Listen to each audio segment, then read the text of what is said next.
आज आपण मखाण्याचा चिवडा बनवणार आहोत। तर त्यासाठी घेतले मिरची, कढीपत्ता, शेंगदाणे आणि थोडेसे खोबऱ्याचे काप घेते। एका कढईमध्ये आपण तेल घालून घेतलेलं आहे।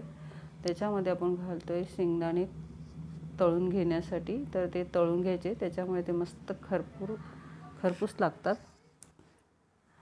तर आपण छान असे कलर येईपर्यंत तळून घेतलेले आहेत। खोबरं सुद्धा तळून घ्यायचं आहे मस्त। आपण नेहमी चिवडा बनवतो त्याच प्रकारे बनवायचा आहे। तर हे बघा, खोबरं पण आपलं तळून झालेलं आहे। त्याच्यानंतर आपण घालणार आहे त्याच्यात जिरा, सफेद तीळ घालणार आहोत। तीळ घातल्यानंतर आपण आपल्या आवडीनुसार मिरची घालायची आहे, कमी जास्त आपण करू शकतो। त्याच्यामध्ये कढीपत्ता घालणार आहोत आपण थोडासा आता, आणि तो छान परतून घ्यायचा आहे। परतून झाल्यानंतर आपण त्याच्यात थोडंसं हिंग घालू शकतो।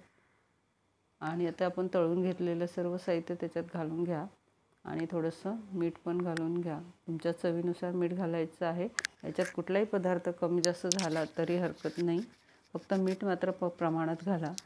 आता आपण मखाणे त्यात घालून छान असे परतून घेणार आहोत।